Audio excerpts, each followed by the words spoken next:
Assalamualaikum warahmatullahi wabarakatuh. Selamat pagi teman-teman rekan CGV semuanya. Sebelumnya saya mengucapkan terima kasih kepada fasilitator saya Pak Didi Prianto dan pengajar praktik saya Pak Tony. Hari ini saya akan melakukan praktek coaching dan supervisi akademik. Sebelumnya saya akan melakukan tahap pertama yaitu supervisi pra-observasi. Selanjutnya kita akan melakukan observasinya. Nah, di sini kita akan melakukan praktik coaching sudah bersama saya Bu Cayatus, guru di SMA 11 Batam. Apa kabar Bu Cayatus? Alhamdulillah luar biasa. Sehat ya Bu? Ya. Bahagia Bu? Bahagialah, kita harus bahagia. Oke, ini sama Ibu cantik namanya Bu Cayatus. Kalau boleh tahu Ibu mengajar mata pelajaran apa? Saya mengajar mata pelajaran ekonomi. Baik Bu, izinnya Bu ya, minta waktunya sedikit. Saat ini kita akan melakukan pra-observasi kegiatan kita supervisi akademik. Jadi saya akan memberi pada tahap ini kita akan membantu mengembangkan kompetensi Ibu dalam mengajar. Maka kita akan melakukan coaching. Jadi kita ngobrol santai dikit lah Ibu ya. Oke, siap. Nah, yang dari observasi ini, coaching ini apa yang bisa diharapkan nanti ke depannya bagi Ibu? Tentunya menambah wawasan itu yang pertama, mendapatkan masukan yang positif untuk diri saya, perbaikan dalam mengajar itu yang kedua. Yang terakhir mungkin bermanfaat untuk anak-anak melakukan kompetensinya lebih lagi, dapat pengetahuan yang juga lebih anak-anaknya. Ya. Oke, baik Bu ya. Semoga saya bisa membantu Ibu dalam kegiatan observasi Ibu besoknya ya Bu ya. Oke. Kalau boleh tahu besok materi yang mau diajar materi mana apa Ibu? Besok itu tentang materi perdagangan internasional di kelas 11 IPS. Oke, kelas 11 IPS perdagangan internasional. Kalau boleh tahu tujuan pembelajaran besok itu apa? Tujuannya yaitu anak mampu menganalisis dari manfaat dan dampak perdagangan internasional, kemudian mampu menyajikannya di depan kelas. Oke, berarti ada presentasinya di akhirnya ya Bu ya? Ya. Kalau langkah-langkah pembelajarannya nanti apa Bu untuk besok Bu? Kalau untuk besok saya menerapkan sistem profil belajar siswa, yaitu mengelompokkan gaya belajar dari siswa, yaitu dengan kinestetik, audio, sama visual. Oke, diferensiasi. Kalau langkah-langkah kegiatannya apa Bu nanti? Kalau langkah-langkah ini yang sudah saya lakukan sebelum mengajar, itu saya sudah menyebarkan link yang dari online, kan banyak nih link online untuk mengetahui gaya belajar siswa. Jadi saya sudah menyebarkan link tadi di grup WA belajar siswa, dan ini saya tunggu sampai 2 hari ini baru saya kelompokkan mana anak yang kines, mana anak yang audio, sama mana anak yang visual. Wah, luar biasa sekali ya. Kalau bisa boleh tahu nih, metode dan model pembelajaran apa yang akan Ibu terapkan nanti di besok itu? Kalau untuk besok, setelah nanti saya kelompokkan, sudah tahu ini anak kines, anak audio, anak visual, baru nanti kita kasih materi. Jadi materinya untuk anak visual mungkin saya akan perbanyak gambar. Kemudian audio saya juga sudah siapkan beberapa video bersuara. Terus anak kines saya juga sudah mempersiapkan template untuk nanti saya pasang di dinding-dinding pojok biar anak kines itu bisa bergerak aktif di kelas. Berarti kan tentu materi ini tidak, kita tahu tingkat anak itu kan berbeda-beda ya Bu. Ada yang bisa cepat tangkapnya, ada yang sulit. Mungkin materi apa yang sulit dan bagaimana Ibu cara mengatasinya?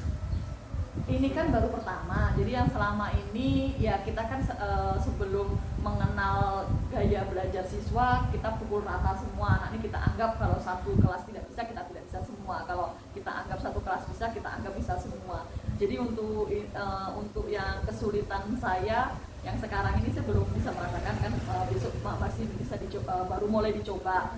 Mudah-mudahan sih tidak ada hambatan untuk besoknya. Tapi yang kesulitan saya pribadi itu kemarin untuk membuat strateginya. Itu aja, karena baru-baru ya, ini baru banget bagi saya, tapi saya juga belajar. Jadi membuat strategi ini luar biasa, membutuhkan sekitar 3 malam kita tidur.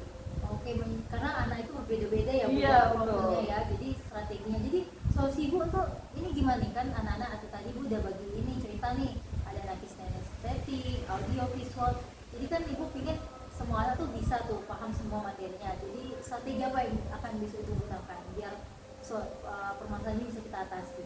Kalau besok tuh sebenarnya di apa namanya di strateginya nanti di akhirnya pasti ada penilaiannya. Penilaian formatif itu saya sudah menyiapkan di Kahoot. Jadi nanti kita tengok anak yang kines maupun audio atau visual, kita berikan apa namanya kuis Kahoot untuk mengetahui pemahaman dia bisa lanjut nggak di tahap berikutnya. Ini bagus sekali. Berarti Ibu sudah mencari solusinya dengan menggunakan metode yang menarik ya seperti Kahoot ya Ibu ya. Iya. Ini alat peraga lagi apa aja yang Ibu gunakan selain Kahoot atau yang lain? Karena kan anaknya profilnya beda-beda nih. Iya. Kalau yang untuk yang anak kines itu kan saya memang membuat di Word, jadi nanti saya tempel di dinding. Kemudian untuk anak yang visual saya sudah menyiapkan video.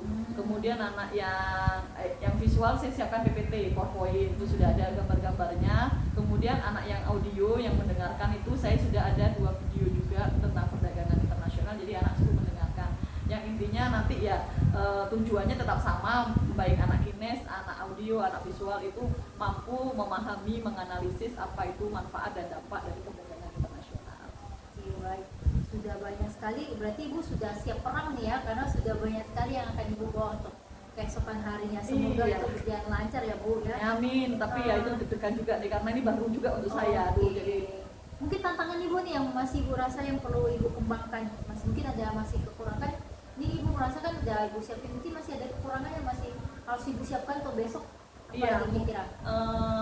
Yang ingin apa tantangan yang terasa itu kadang apa namanya belajar yang seperti ini kan baru untuk saya, baru juga untuk anak-anak. Jadi anak-anak itu kayak masih apa sih ini Bu, apa sih ini, nah sama saya juga ayolah kita ini. Nah nanti kedepannya sih mungkin untuk guru yang lain juga bisa menerapkan hal yang sama, mungkin tidak hanya dengan profil gaya belajar siswa, banyak juga yang mungkin dari apa namanya melalui minat siswa dari membaca, menulis atau apa namanya berbicara, itu juga bisa. Jadi kemarin apa namanya, jadi saya juga mempelajari gaya-gaya belajar itu kan tidak hanya sekedar mengelompokkan kines, audio atau visual, ada banyak hal yang bisa dilakukan. Jadi anakku kan akhirnya bisa menerapkan banyak kali metode yang bisa dilakukan, tapi ini baru perdana ya, mudah-mudahan nanti juga saya mohon bimbingan dari Ibu juga nanti biar ada perbaikan di diri saya juga.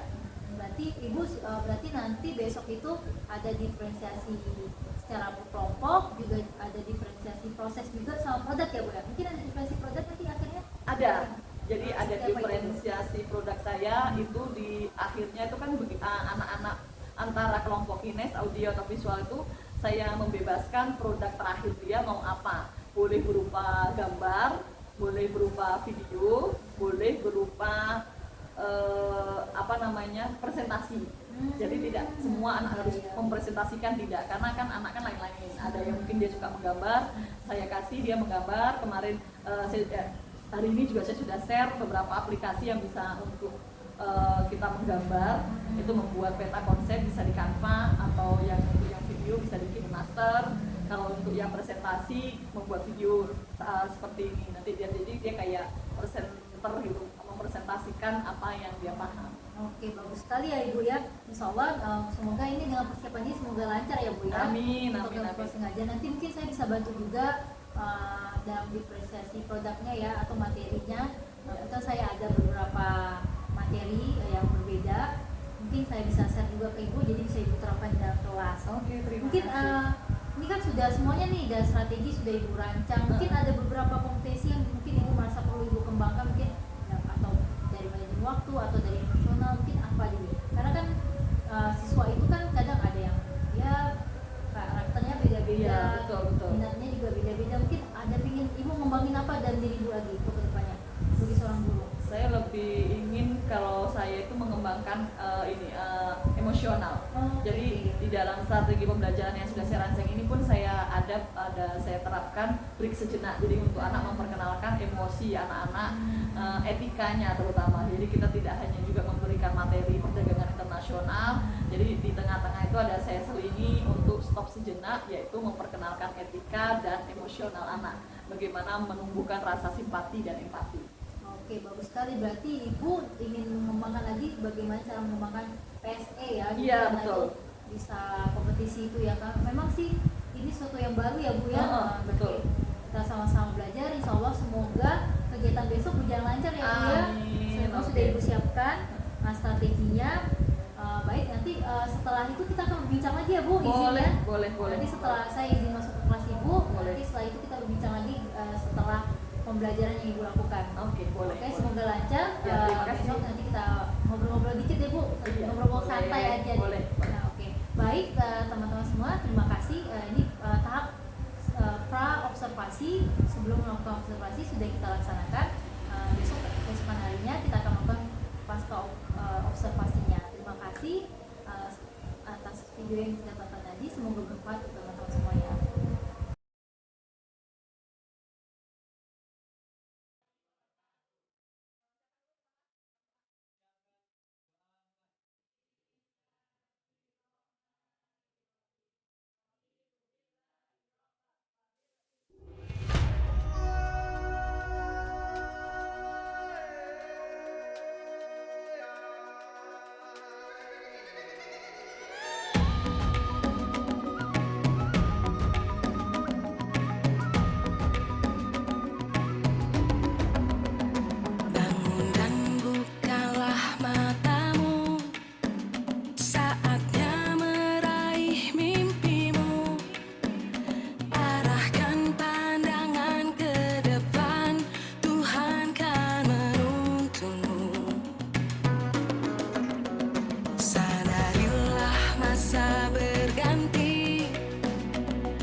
bersatu